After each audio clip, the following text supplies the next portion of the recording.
Hello, my name is Hannah McCauley, and this is my presentation for Great Decisions Article 3 on China and America.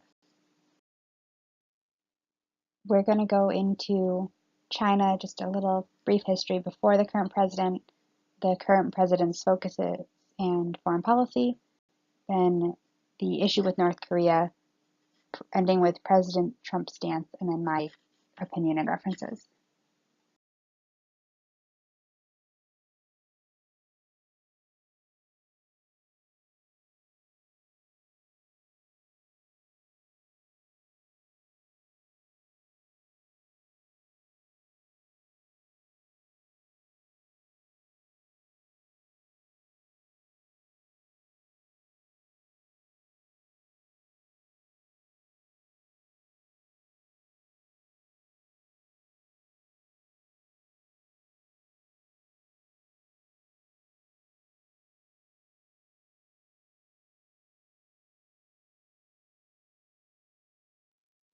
Their current president took office in 2012. The first term lasted until 2017. He was reelected. He focused on consolidating power. Included in this plan was creating a 7-person standing committee, anti-corporation campaigns that gained a lot of public support, capital controls, and then ultimately building up the infrastructure and military, or continuing to build up the military of China.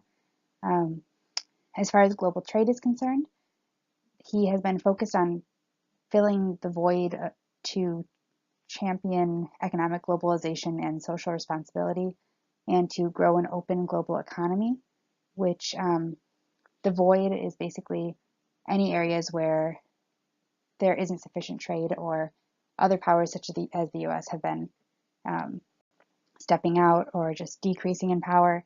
China is going to step in and fill that void, kind of similar to the idea of power vacuums um, of Putin. Uh, Beijing has given very little in the first comprehensive economic dialogue discussions between China and Washington, which is just more evidence of how powerful China is becoming. They used to really have to just agree with whatever the United States was doing, but now China's not our subordinate. They're not weaker than us. They are our equal, and we need to start seeing them as our equal. Economically, there's a lot of corporate debt in China, a lot of shadow banking, and a regular financial sector, but economic efficiency has been declining. Uh, this to me was kind of reminiscent of the American economy after the Industrial Revolution. It seems that China could be facing an economic downturn. However, they luckily had the United States. The United States' failure first to look at, so they have a lot more opportunity to realize the issues that they have and institute more corporate controls, uh, make sure that their economy doesn't completely collapse like in the Great Depression in the United States. As far as foreign policy of China is concerned, the global power balance is rearranging itself. One quote is about the United States and China was that power is not absolute, it's relative. So right now, China is in charge. Beijing has become more assertive in safeguarding national interests, such as increasing sovereignty in the South China Sea, pressuring India, and punishing South Korea economically. They're progressively becoming closer aligned with Putin in Russia, and they're seeking to drive wedges between the United States and close allies, which um, our current president is kind of doing on his own. So these wedges between our allies are just going to be little voids that China is going to be able to jump in, compete with trade and a bunch of other areas. And then as far as the US is concerned, Washington has gridlocked and alienated traditional friends, as mentioned, and the US gross military spending is about 2.5 times that of China. However, China's military is huge and continuing to increase in size. The biggest problem right now between China and the United States is rooted in North Korea.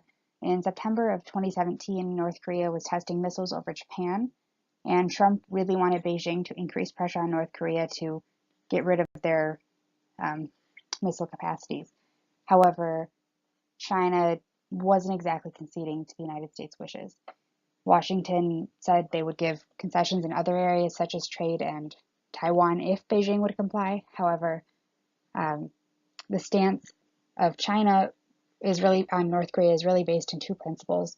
The first is that China opposes North Korea becoming a nuclear weapons capable country, but it also will not put sufficient pressure on North Korea and risk their collapse.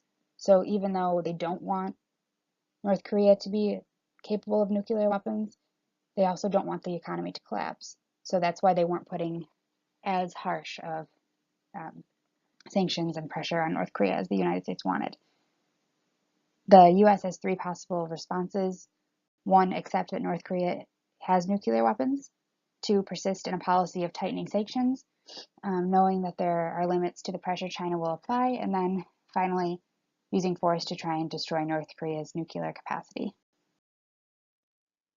As far as President Trump is concerned, in April of 2017, there was the first summit between Trump and President Xi. They agreed to establish 4 consulting mechanisms focusing on core economic, diplomatic, security, cyber, and cultural human rights frictions. Trump then went and withdrew from the Trans-Pacific Partnership, which increased tensions between the United States and China.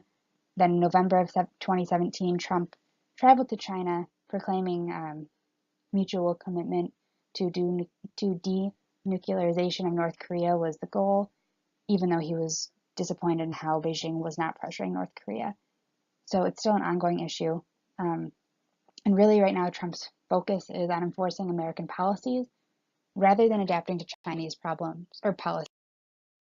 The United States' inability, but disinterest in adapting to Chinese policy is, in my opinion, just a little bit old-fashioned. In this opinion portion, I'm just saying why fight the inevitable. On the right, you have a graph that shows the projected GDP growth. Although China has some economic controls that it needs to establish, I really don't see any Great Depression or a similar situation in China. So they're really just going to continue to skyrocket.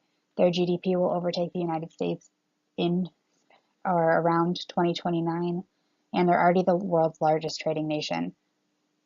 Really, I think balanced connectivity between the United States and China would help avoid spheres of influence that give rise to resentment and conflict. So the US really needs to accept that China is now almost a bigger power than the United States. That idea of America first, America's the most powerful nation, it's really starting to fade away. And over time, lots of other countries are going to become right on the same playing field as the United States. So rather than striving to maintain the United States' power, Washington should really strive for a balance, because other powers are going to continue to grow. China's just growing the fastest at the moment. But as other powers grow, those positive relationships that are formed are going to be crucial, and the United States is really doing a lot of damage to their relationships. And it's no longer a world where one country can be the world's policeman and control everything. The United States needs to accept that they have a lot of equals. And if they don't accept that they have equals and they try to be basically just an America first bully, then they're just going to hurt themselves in the long run, because their trade's going to continue to go down. GDP is going to continue to go down, and other countries are really going to come in and take a lot of the market share that the United States currently controls. As far as North Korea is concerned, denuclearization should be a priority, and the United States should continue to work with China to increase pressure, but also encourage stability. In my opinion, mutual benefit and peace is attainable through negotiations, concessions on both sides, and open communication. And here are my references other than the text.